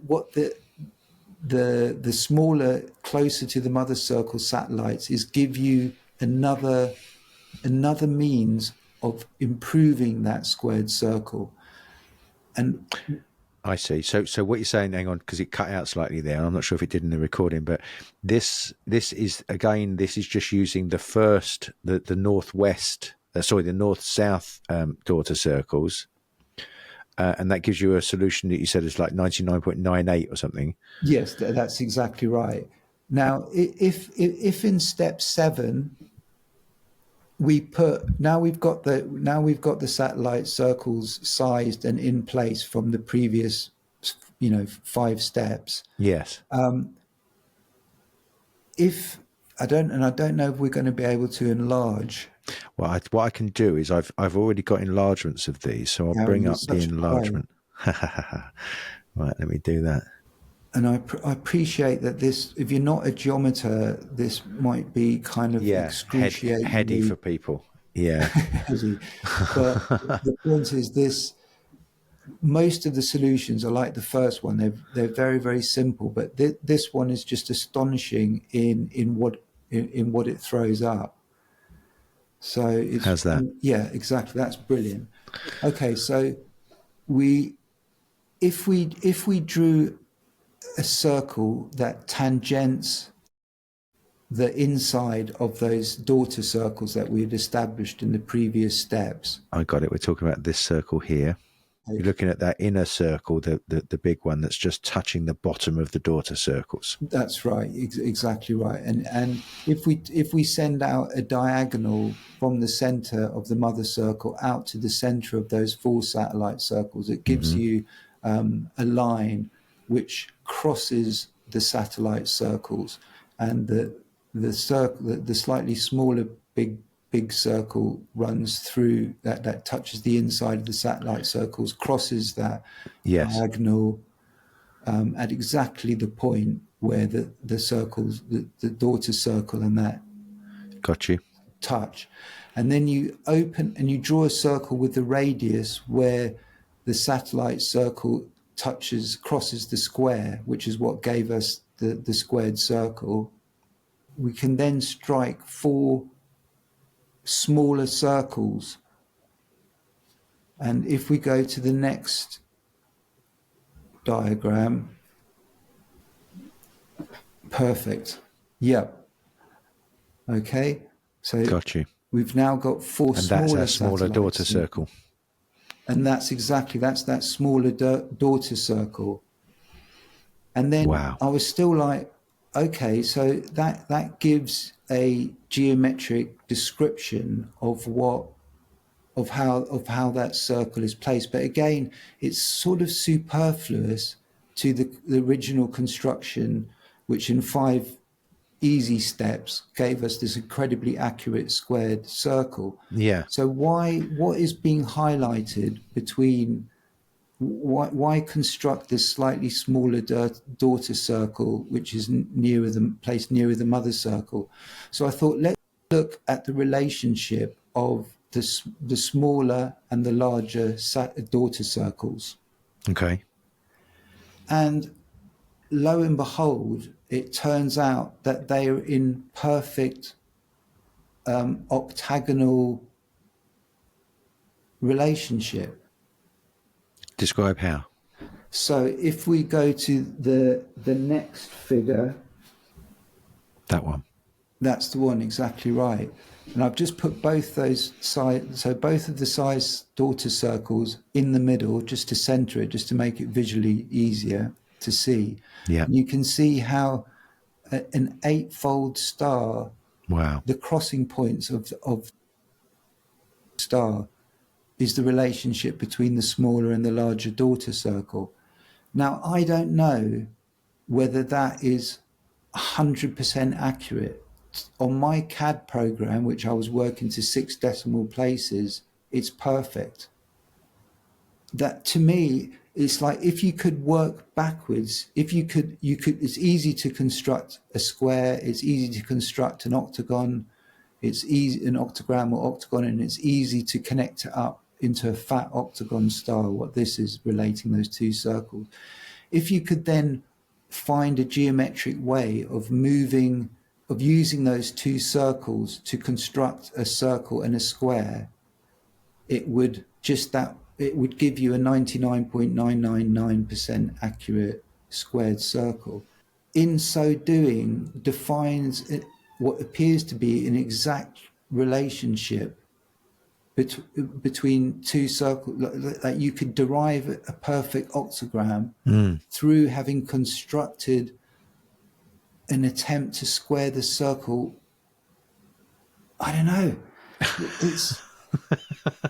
It's a whole other level, man. I don't know if Matt Barone did a He's going to love this. I know on that. his camp. Say again. He's going to love this. I know that. He's been messaging me because he's so keen to watch us talk about all this. He's going to be jumping up and down when he sees this. I know that. So whether this is 100%, but either way, it provides this incredible squared circle solution using the Vesica Pisces and a variation on a pentagram, fivefold, and squares. So it's using a twofold. But it's 8 as well. It's got 5 and 8. So you've got the duality. You've got the original monad, the oneness. Then you've got the Vesica Pisces, this split into duality. Then it evolves through into the life-giving 5 pentagram. And then this imperfectly perfect solution with 2 different sized daughters gives us 8. And immediately my thoughts go to, because I wanted to bring up Cheesefoot Head as well, which is the other one which Simple. Yeah, but you found that they're mediated by a pentagram, right? Yeah. And so that, to me, when you first said this back in whenever it was, when I first saw you say this in 2007 or 8 or something like that, I thought, we got the Vitruvian man. There's this us between these tension of these opposites of the square and the circle, the soul and the material reality. There's us, and then we got this notion of infinity, incorporated by pi and so on, and then the eightfold in that. We know that a perfect fifth and an 8 is an octave in music before the circle comes back again. So this notion of infinity, our relationship to the finiteness of a diameter and the infinite relationship between that and its circumference brings in 8. 8 is the symbol for infinity. So I've got this in my mind, and I don't know if this makes sense, but there's us standing in between the square and the circle, mediating the tension between the opposites of those two paradoxical figures. And the hope is that we touch infinity. We touch that which is infinite. Yeah, I mean that's a beautiful reading of that, Gary, and yeah, I think that's that power of the sort of Vitruvian man, with the square and the circle, and it's almost like the circle is squared through life, through us, through consciousness. Yeah, that consciousness is that life, nature is what allows these this dual aspects to come together. Yes, and it fits in with the participatory anthropic principle. It fits in with even phrases that I was a Freemason. I don't know if you know that, years ago, and it was like, "He shall build me an house, and I will establish his throne forever," which comes from the book of King Solomon's construction of King Solomon's temple and all the rest of it. It's about making the subjective side of ourselves right for the creative force to inhabit. Yeah. To bring forward goodness and kindness and compassion and so forth on earth. I love all that. It seems to me now that there is these religious maxims. We threw the baby out with the bathwater with some of our science in terms of some of the morals and virtues that we as human beings serve each other better with. And these things, to me, are being brought back with these kinds of insights that you've made into these formations. I mean, exactly right. I mean, I can't remember, was it Alfred Whitehead or something said that everything is the footnote to Plato, but Plato's vision of the good, of the beautiful and the true. Yeah, exactly right. That these underlying harmonic principles, and Jung as well. We started off talking about the shadow and the individuation and the harmonizing and incorporating and growing to include the multidimensional aspects of which we are. And yeah, geometry and these figures just provide such a tangible and immediate way of playing with these principles. So They really do, don't they? Yeah. I mean, I don't know if you're able to bring in that other Clay Hill just for Which everyone one? whose brain's been frazzled trying to go through the last one. It will just. finish it off on a nice simple note. Right, cheese foot. There we are. Yeah, that's it. Yeah, so very stylistically, aesthetically pleasing placements of circles. I find this in this one, and the solution is the square encloses the daughter circles, and the circle that circles the square runs through the center of the satellites, the daughter circle. So as simple as you like. Yeah. The actual and the ideal are fairly close. There's a little bit of deviation. So One of nothing on the mother circles, Yeah. 6.6% on the satellites, Yeah, it was the 0.63 satellite to satellite. Yeah, so quite a bit of a fudge on the satellite circles, but the solution it throws up is worth the fudge. Yeah. You start with a circle, you put construct a pentagram. The circle contained within that pentagram is your mother circle. Then you put another pentagram in the mother circle with a little pentagon sitting inside the pentagram. Yeah. And that defines your daughter circle. And then you pull your daughter circle out orthogonally to sit on your original circle right through the middle. Yeah. And there's your squared circle at 99.9% accurate. Wow. And I mean, it can't be overstated in my opinion, but you know, as you said at the time, these solutions have never been done before. And one of the things that struck me when you said this all those years ago was to take something that's so complicated and to make it simple so that a kid can understand it is the definition of a higher intelligence, whatever way you look at it, because that's what higher intelligence does. It makes something that everybody's like scratching their heads and bashing their heads against the wall. It comes along and says, you know, here's a couple of marbles that we're going to throw on the floor, and there's your solution. And it's like all these things, it's so obvious after the fact that it's just like, how could we? It's obvious. We couldn't have missed that. And yeah, I mean, and that's exactly the point, is that I didn't find these solutions. I didn't have them in my head. I discovered them, whatever the intention it was. I just did the spade work, and this is what popped out. So yeah, I mean, it's a beautiful thing. It's a beautiful thing. There's no other way. There's no other way of putting it in there. And where we are now in terms of, like, we'll wrap up on this. Where we are now in terms of the state of the world, what we need to sort of bring us out of, let's say, all the negative stuff that's going on around us, and you know, the sort of seemingly watching the world go to hell in a handbasket. This beauty, this truth, these principles, to me, serve as something which gives me hope and optimism that there's something bigger than us, whatever that might be, that could potentially guide us, or some of us, into a different engagement with reality. What do you think about that? Yeah, I mean, you know, I think again, returning and probably ending with Patrick Harper, you know, to him and the Neoplatonists and really the Western esoteric tradition, alchemy, Jung, all these amazing people that have brought their work and imagination to the table. Imagination is the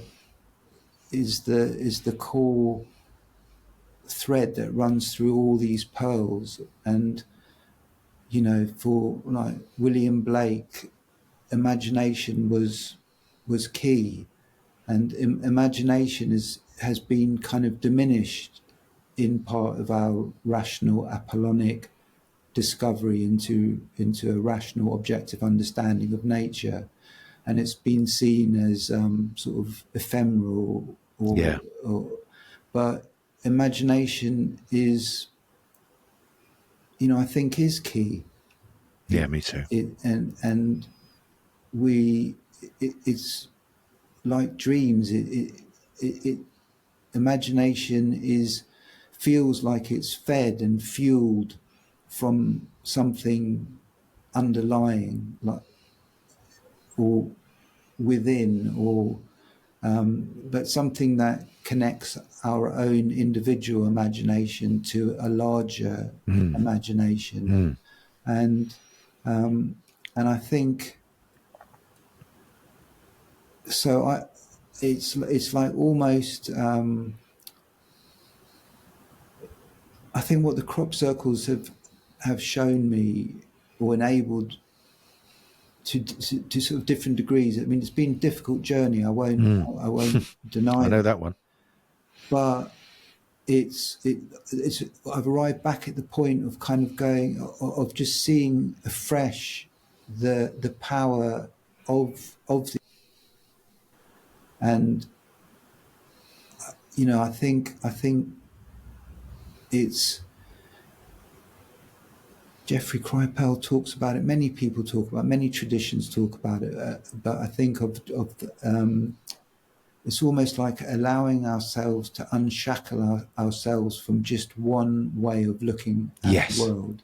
Yes. And we utilize that. We keep that bag of tools with us, but it has to be brought into balance with a different way, a subjective way of knowing the world, and having a trust in ourselves to do that in a way that will allow goodness and beauty to infuse the way we live our lives and our collective vision. It's amen to that. yeah, Definitely. I think, like I think going into the crop circle phenomenon, it felt like, oh my God, something's happening. This is a big change coming, and then it kind of didn't quite go the way we imagined. But it's having trust that even that is part of it. There's no wrong thing, but it can be. But we can imagine the most beautiful, the most good, the most true path for ourselves, this mystery that we find ourselves in. It's like you said, when you're in your dream, it doesn't matter how many times you tried to tap your feet to mess up the syncopation of the beats, you couldn't do it. There was no wrong move. Exactly right. Yeah, that's beautiful, Gary. Thank you. That's exactly what I got from that. Yeah.